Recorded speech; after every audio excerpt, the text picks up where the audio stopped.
Fighting fire in the Southern Oregon area has many of the same safety concerns as in other parts of the country. However, there are hazards in the Southern Oregon area that need to be emphasized.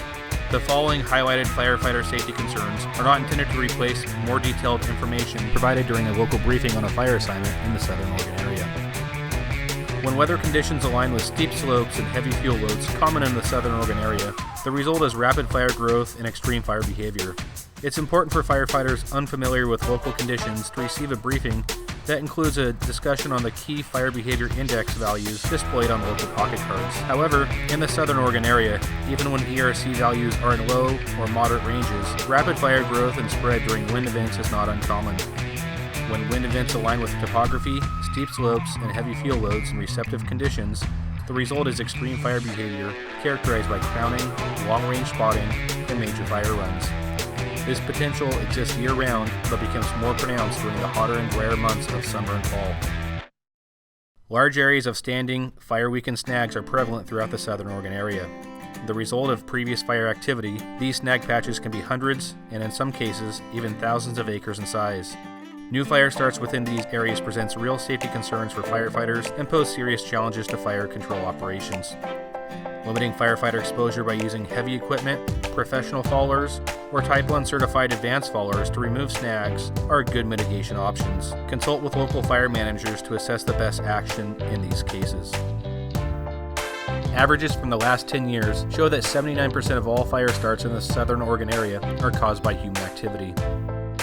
Predictably, the majority of these fires are clustered around the area's major population centers, including the Eugene-Springfield area, the Coos Bay North Bend area, Roseburg, Grants Pass, Medford, and Ashland. In many cases, because of topography, the transition zone between wildland fuels and developed areas is abrupt, creating a ready path for fire spread in either direction. In wildland areas, public forest lands, checkerboard among privately held timberlands, see extensive recreational use. In addition to legal activities such as camping and hunting, illegal dumping of hazardous materials, shooting of exploding targets, and party fires where drugs and alcohol could be involved can be a concern for responding resources. Coordinated fire suppression actions with municipal fire departments and local law enforcement is common. Reviewing wildland-urban interface firefighting guidelines and gathering information about local tactics and factors is the best practice. Interstate 5, the most heavily traveled road system in Oregon, travels a north-south route through the center of the Southern Oregon area. Population centers are clustered along its length, and fire starts caused by vehicles are frequent. Particular protocols need to be followed when fighting fire along heavily traveled roadways, including forest roads that see frequent industrial and public use. Obtaining a local briefing on specific actions and procedures before beginning fire operations along roadways. Best practice includes requesting traffic control from law enforcement and the highway department, the use of warning lights and traffic cones, defensive positioning of emergency vehicles, and limiting firefighter exposure to the edges of the roadway whenever possible. In SOA, allergic reaction to poison oak is a frequently reported cause of personal injury. It's annoying and in many cases, painful and debilitating. Many people react to poison oak exposure with itching, oozing sores that are hot to the touch and can take weeks to heal. Smoke from poison oak can also wreak havoc on firefighters' eyes, throat, lungs, and skin. Those who have severe reactions often need cortisone shots or prednisone pills. The poison oak plant can take several forms, from small shrubs to bushes that can reach 20 feet in height, and also as traveling vines that can climb trees and other vegetation. To identify the plant, look for 3 leaves attached to the same stalk, and remember the warning, leaves of 3, leave it be. Poison oak leaves start out dark green and then turn orange and then red as the summer progresses. Leaves have a shiny wax-like surface.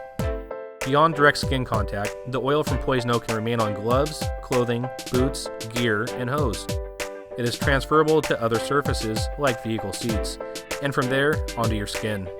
Prevention includes learning how to identify poison oak and avoiding it whenever possible. Although, when firefighting, that's hard to do. Pre-exposure creams can help avoid outbreaks. When applied to the skin, they help provide a protection barrier against poison oak oil. If you've been exposed or suspect you've been exposed, wash and scrub exposed areas as soon as possible. Products that have proven efficient for this include liquid dish detergent with grease-cutting agents, alcohol swabs, and products specifically designed for poison oak oil removal that contain grit. Potential for extreme fire behavior, extensive areas of fire-weakened snags, wildland-urban interface concerns, roadside fire operations, and poison oak are general safety concerns in the Southern Oregon area. Specific hazards will be covered in local briefings on each incident. In all cases, practice smart firefighting, fight fire aggressively, having provided for safety first.